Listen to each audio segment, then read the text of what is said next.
Shalom dan selamat pagi buat anak-anak semua. Hari ini kita akan melanjutkan materi kita, yaitu tema 7 mengenai perkembangan teknologi dengan subtema 1 perkembangan teknologi produksi pangan. Ya, dimana pada pembahasan sebelumnya kita sudah belajar mengenai cuaca, perubahan cuaca dan pengaruh cuaca bagi kehidupan manusia. Dan kali ini kita akan belajar mengenai perkembangan teknologi produksi pangan. Ya. Melalui pembahasan kita pada pagi hari ini, Mem harap anak-anak Mem dapat lebih memahami, dapat lebih mengerti mengenai apa itu teknologi dan apa itu teknologi pangan serta manfaatnya bagi kehidupan manusia. Ya. Semoga melalui pembelajaran ini nanti dapat membantu anak-anak Mem juga dalam mengerjakan setiap tugas-tugasnya.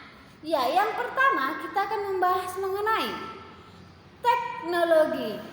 Apa anak-anak tahu apa itu teknologi?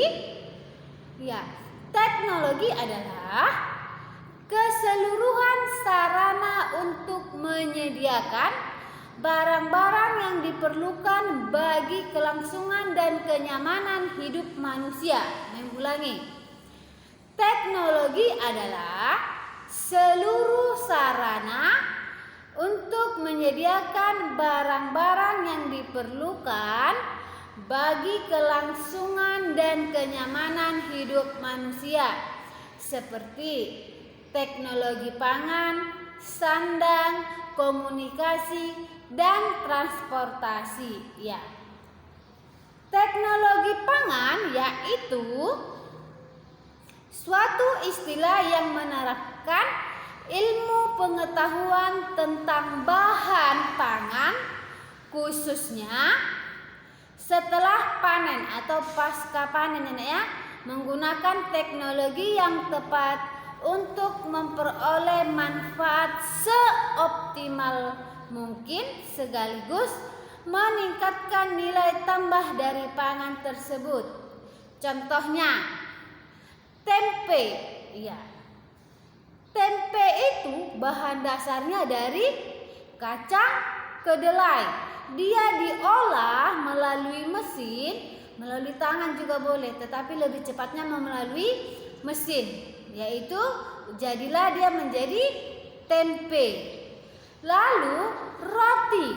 Roti itu bahan dasarnya pada umumnya itu terbuat dari tepung, telur, dan terigu. Tape, ya, anak-anak pasti pernah makan tape.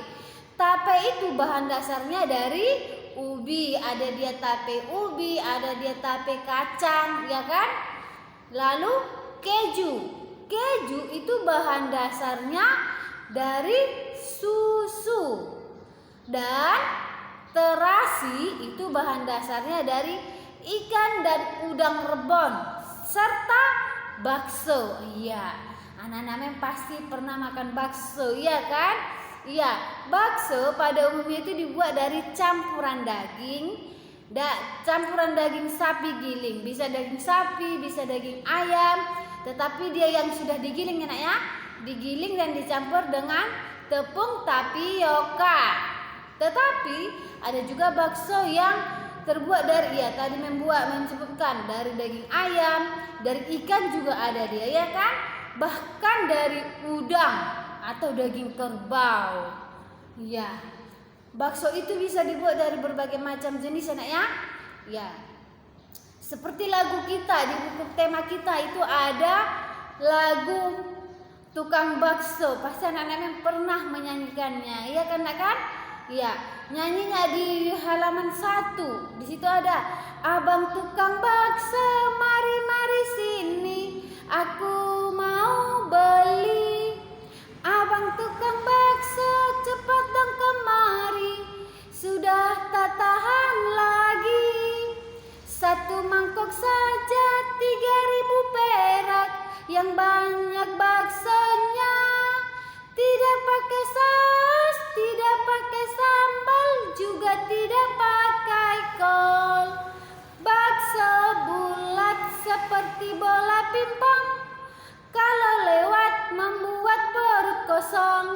Jadi anak janganlah suka bohong. Kalau bohong digigit sapi empong. Iya, itu dia lagunya ya.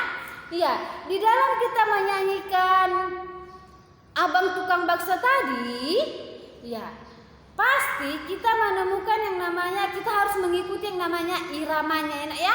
Walaupun tadi memang agak lari-lari iramanya, ada sedikit yang melenceng atau tidak kurang pas, maklum ya nak ya. Ya, di situ di lagu Abang Tukang Bakso itu kita harus mengikuti pola irama atau lirik yang ada dalam lagunya supaya menghasilkan lagu yang indah. Iya. Sekarang Mem mau tanya, anak-anak Mem tahu tidak apa itu lirik? Iya, lirik adalah rangkaian kata yang membentuk lagu, biasanya terdiri dari beberapa bait dan bagian refrain atau chorus. Sementara ritme atau irama itu adalah variasi horizontal dan aksen ya bukan absen. Aksen dari suatu suara yang teratur. Iya.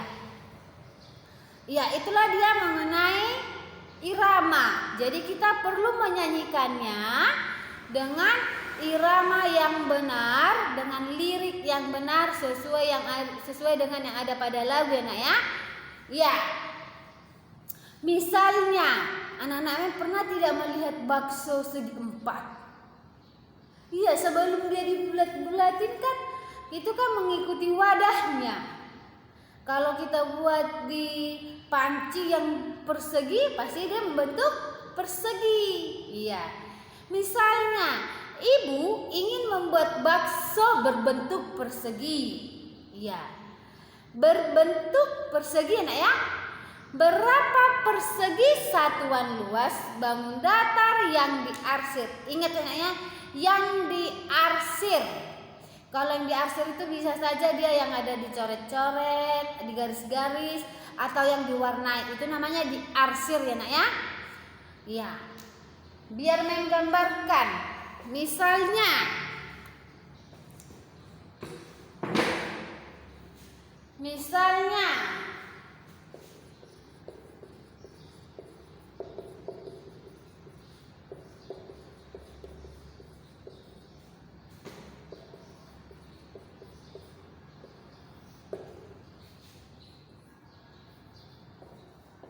contoh tadi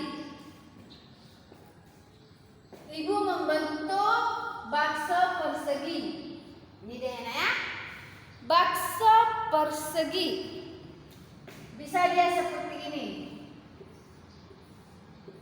Nih.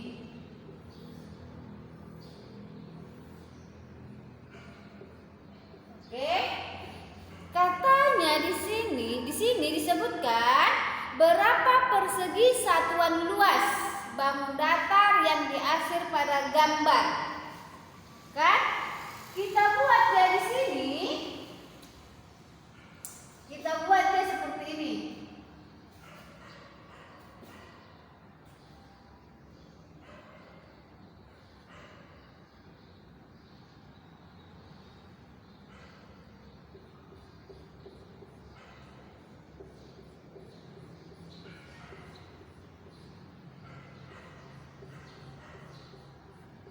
Nih.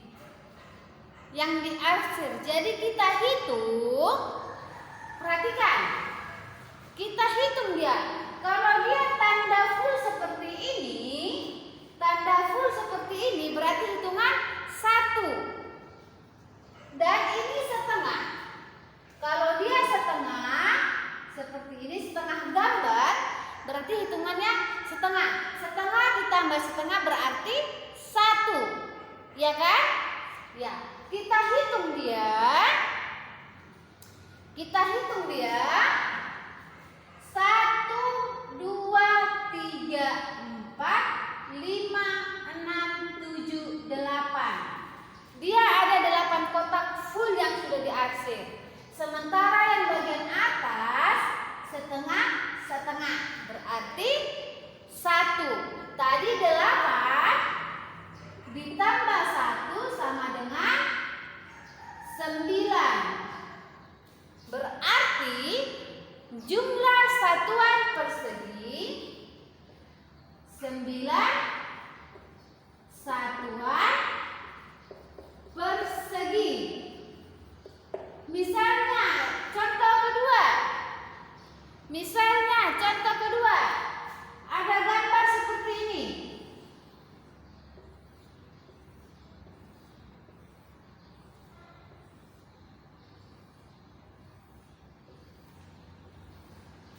Dia seperti ini. Lalu kita arsir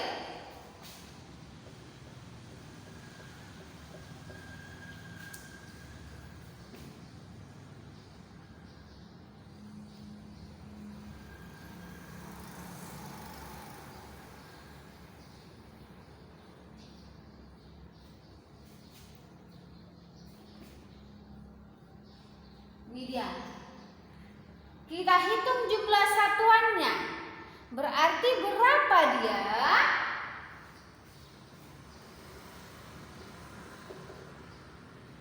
Kita hitung. 1, 2, 3, 4, 5, 6, 7, 8, 9, 10, 11, 12. Jadi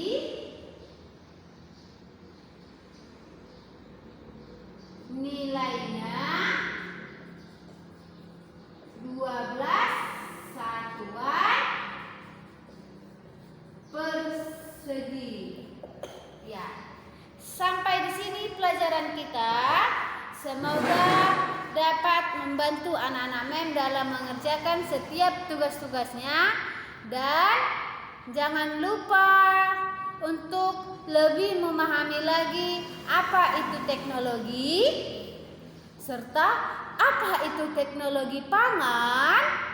Dan di dalam menyanyikan suatu lagu kita harus mengikuti yang namanya ritme dan liriknya. Harus tahu apa itu liriknya dan apa itu ritmenya, dan dapat mengerjakan mengenai satuan persegi. Ya, sekian pembelajaran kita pada pagi hari ini. Semoga dapat membantu anak MEM dalam mengerjakan setiap tugas-tugasnya. Sekian dan terima kasih. Tuhan Yesus memberkati. Shalom.